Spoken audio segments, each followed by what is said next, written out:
Assalamualaikum warahmatullahi wabarakatuh.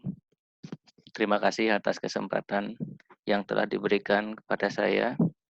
Pada kesempatan ini, saya akan coba menjelaskan terkait fishbone diagram dalam kaitannya dengan tools of quality.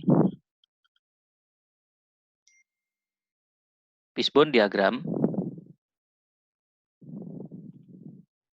kita kenal juga dengan diagram Ishikawa ataupun cause effect diagram.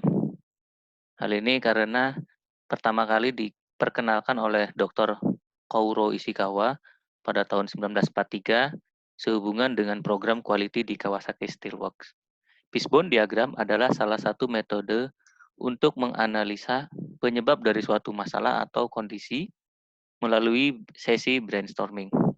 Fungsi dasar fishbone diagram adalah untuk mengidentifikasi kemungkinan penyebab potensial yang mungkin timbul dari suatu efek spesifik dan membantu menemukan ide-ide atau solusi dari suatu masalah tersebut.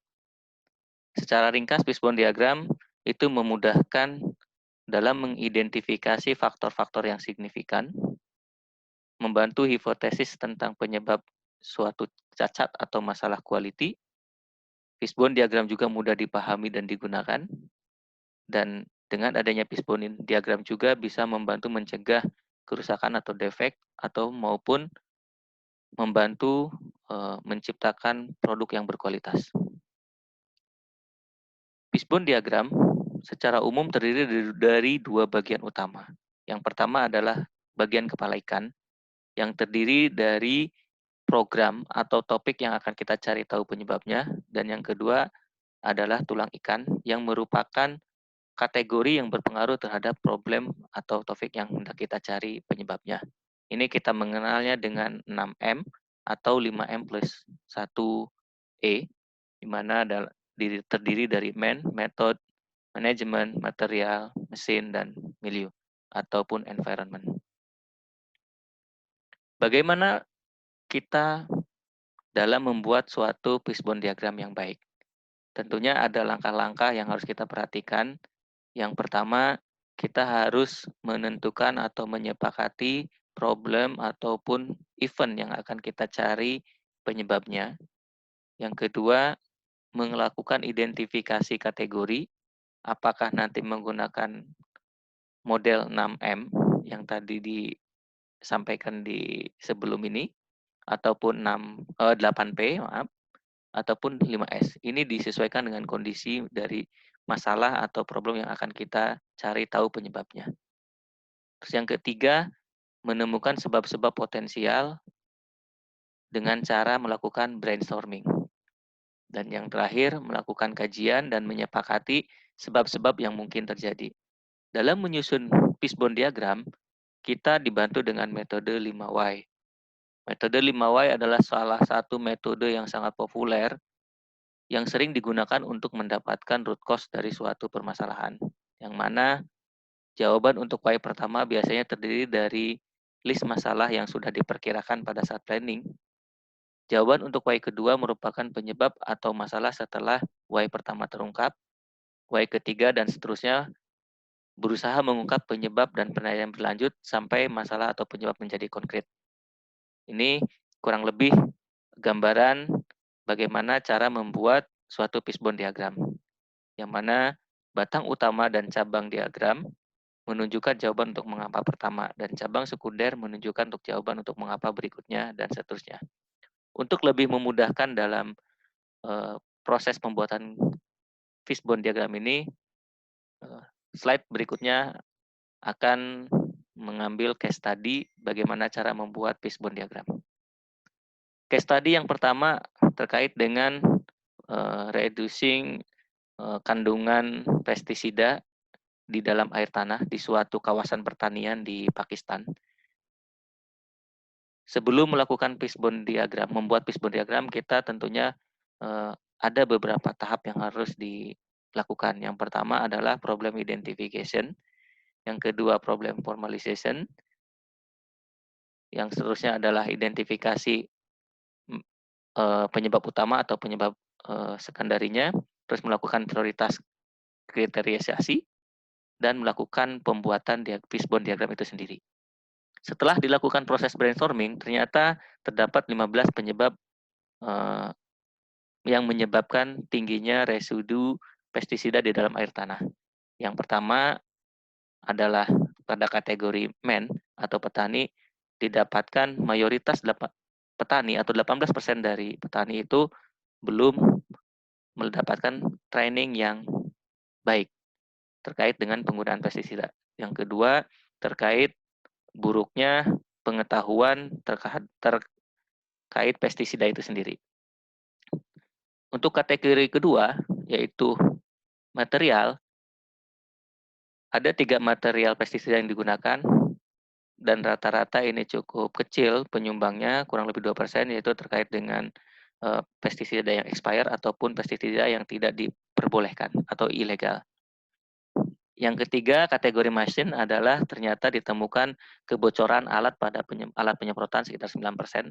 Dan yang terakhir, metode terkait dengan crop rotation, bahwa dalam metode penanaman masih terjadi crop rotation yang belum sesuai. Dari sini terlihat bahwa masalah utama dari penyebab jumlah pestisida di dalam air tanah itu adalah terkait dengan untrained. Sehingga kita bisa memberikan solusi untuk perbaikannya, yaitu dengan melakukan pelatihan kepada petani dalam rangka memberikan pelatihan untuk penggunaan pestisida yang baik dan benar. Case study yang kedua adalah kaitannya untuk peningkatan efisiensi produksi selada hidroponik di Thailand.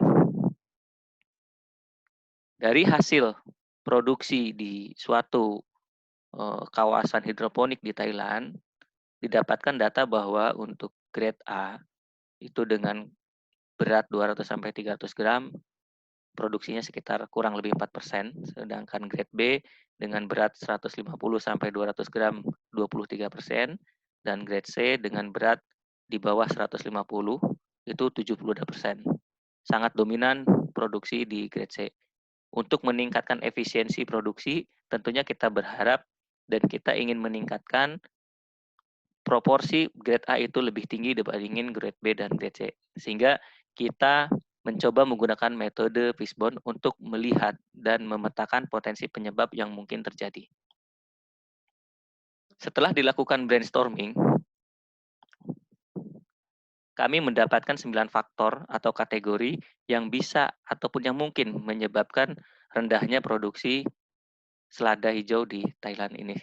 Yang pertama adalah water, yang kedua light, yang ketiga fertilizer, yang keempat terkait dengan udara, yang kelima terkait dengan temperatur di dalam rumah hidroponik, yang selanjutnya adalah temperatur di dalam solusi atau di dalam air, sistem air di dalam hidroponiknya, berikutnya terkait dengan seed, yang berikutnya adalah terkait dengan disease and insektisidanya, dan yang terakhir others. Kita kategorikan ke dalam others.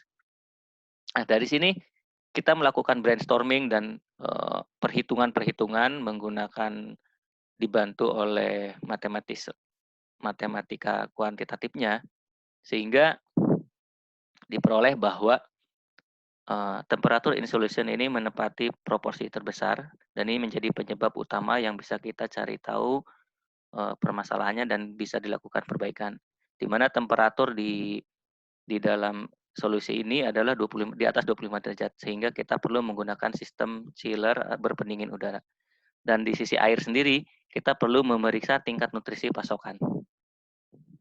Dari kedua case ini, dapat disimpulkan bahwa fishbone diagram membantu dalam proses mencari penyebab dari suatu masalah.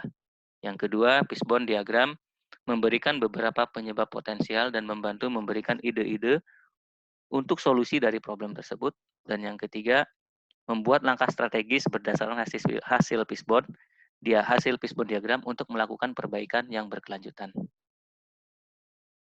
Demikian yang dapat disampaikan terkait dengan fishbone diagram, apa itu fishbone diagram, dan bagaimana cara membuat fishbone diagram, serta case study yang coba disampaikan pada kesempatan ini. Atas perhatiannya, saya ucapkan terima kasih. Billahi taufik wal hidayah. Wassalamualaikum warahmatullahi wabarakatuh. Terima kasih.